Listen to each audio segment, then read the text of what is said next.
Fulham 1, Arsenal 1. So disappointing for Mikel Arteta. When you go to Craven Cottage, you're in a title race. You have to beat Fulham. 9 points now if Liverpool win their game in the hand. A massive opportunity for Arsenal to put huge pressure on Arne Slot, on Liverpool. With the experience that Arsenal have demonstrated in title runners the last couple of years, they have to beat Fulham. They have to beat Fulham. I'm not sitting there saying that Arsenal are out of the title race. I still think Liverpool, even if they draw a couple of games, a loss here, a draw there, I think that's more than possible, particularly if this Liverpool side are going to challenge on multiple fronts. I mean, a couple of years ago, they were close to getting a quadruple, and they only ended up with a couple of domestic trophies, not a league, not a Champions League. I'm not using this as an opportunity to denigrate Liverpool in any way, but all I'm saying is Arsenal, if they focus on the league, focus on these games, they could have had a massive opportunity to put pressure on Liverpool. You go to Fulham, you want to win the title, you have to beat them. You really do. We're going to talk about all the VAR controversy, the 2 goals as well, and some standout players from Arsenal in the match today. If you're new to the channel, make sure you subscribe. Would really appreciate it. The overview has to be that you go 1-0 down early. I mean, I feel like I'm talking about the Crystal Palace Man City game as well. You go 1-0 down early to Raul Jimenez. The ball gets played around the corner. Kirior, I mean, he's got zero pace, this guy. I didn't know how slow he was until I saw him trying to recover. The ball gets played around him. I'm not even sure where the left back is for Arsenal. I think it's Jurrien Timber who's playing them. Well, he definitely was playing them most of the game. I'm not sure where he is. There's a little bit of a counter. The ball gets played around the corner. Jurrien Timber's running at zero pace. So slow. I think he can make up Raul Jimenez. I really can't. I think Saliba would have done it. Do you know what I mean? I think if it was someone else on that side of the pitch. But Kirior, I'm not sure what's happening there. And Raul Jimenez hits it hard and low. Should David Raya do better? I'm not going to be too harsh. It's a great strike from Raul Jimenez. And obviously it's lovely to see players that come back from major injuries and major concerns like he had a few years ago, scoring big goals. And he scored a few for Fulham recently. But ultimately, it's so simple, isn't it? It's so easy to play it around the defence for Arsenal. A defence that's always chopping and changing. The Calafiori kind of niggles and concerns to their backline will be a concern as well. It feels like a little bit like Tomiyasu. I mean, Tomiyasu's always got an injury and a concern. I think it's a bit of a narrative that goes under the radar a little bit with Arsenal. Because Jurrien Timber's so adaptable, because he can play left or right, you feel that you've always got this kind of 3 out of 4. You've got the David Raya situation sorted. It's always chopping and changing. I don't think it's ideal playing Jurrien Timber left back one game, right back the other. I know he's more than good enough to do it, but you feel that just keep him in one position. I'm not saying you play Thomas Partey at left back, but just the fact that this back 4 is changing a little bit. I know Gabriel's injured, Ben White's injured. I'm not having to go at Arteta in that regard, but I think you can be a little bit. I don't know. I think you can be a little bit kinder there, in my opinion. Jurrien Timber, for me, has been excellent at right back defensively, positionally speaking as well. The left-hand side of the Arsenal defence looks a little bit too exposed, and that was proven in the 11th minute. And really, Arsenal didn't get their foot in the game in the first half, really. A few big corners into the box, of course. They're talking about it all the time.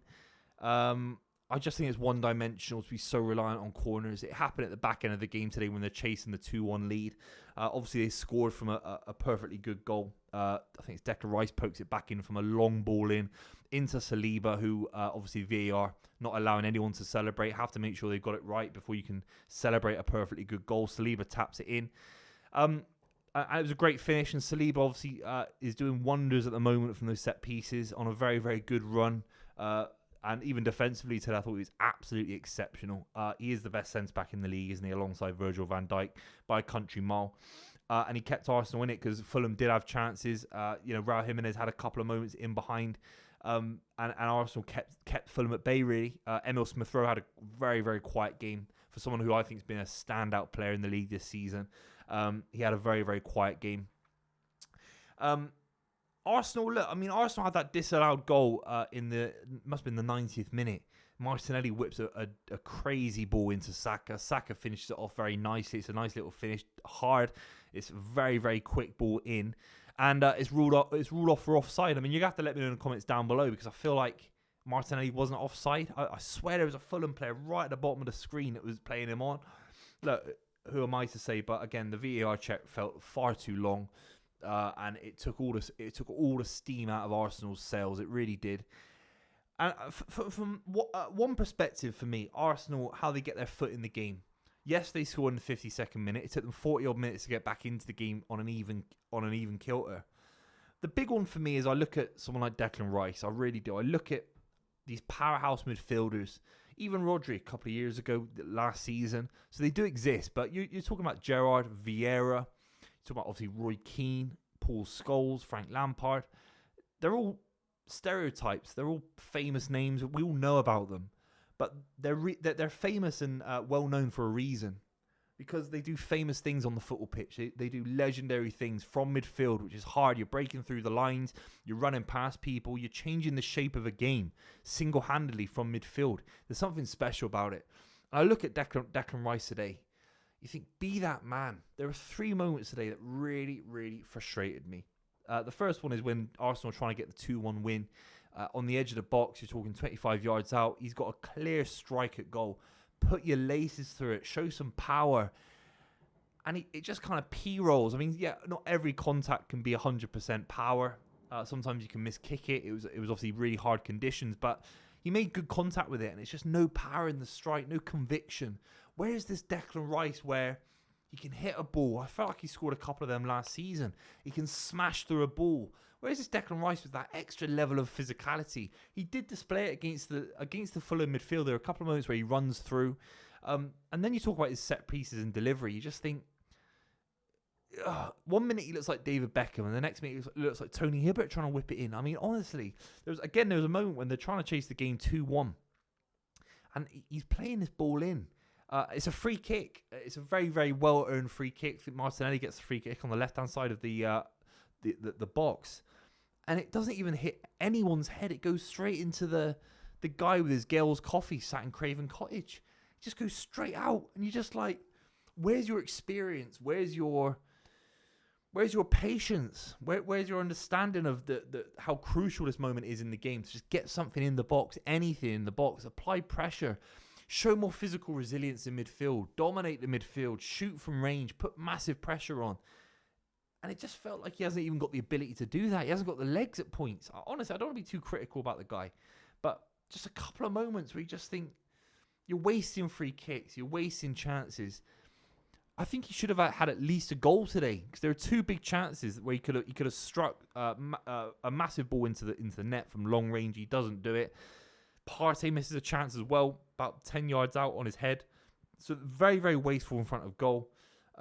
It must be so frustrating if you're Mikel Arteta, because I think you're setting them up right, largely speaking, to go on and win the game. The midfield today, it's not a weak midfield. I think you could argue about Man City's midfield with the injuries. It's really, really weak. Ilkay Gundogan, Rico Lewis. Midfield of Odegaard, Declan Rice, and Jorginho, with Thomas Partey stepping in from right back. I'm not entirely sure if I'm a fan of that. But it never felt like Sander Berge was ever under massive pressure. It never felt like Diop or Bassi were under massive, massive pressure. Kai Havertz was a bit of a ghost today as well, relying on these long balls.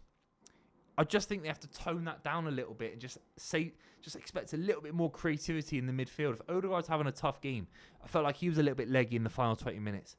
You've got to expect a little bit more from Declan Rice, in my opinion. Very, very frustrating. Again, it's those midfielders, even the Nicky Butts of the world, that grind. Yaya Torres, they grind you through games. And where is that from Declan Rice today? I'd be really frustrated. It's not over, because I think any Premier League title race where you've got, I think, under 10 points in December is still a long way to go. 9 points if Liverpool win their game in hand. They might not. So obviously 6 points at the moment. We don't know about Chelsea's form. I don't think they can win the league with the keeper situation they've got. So Arsenal still have this nucleus of players that are more than good enough to go on and win, but it just feels frustrating, particularly how good they've been in the last few weeks. Let me know what you think in the comments down below. Make sure you subscribe to the channel if you watch this far, and I'll see you very, very soon.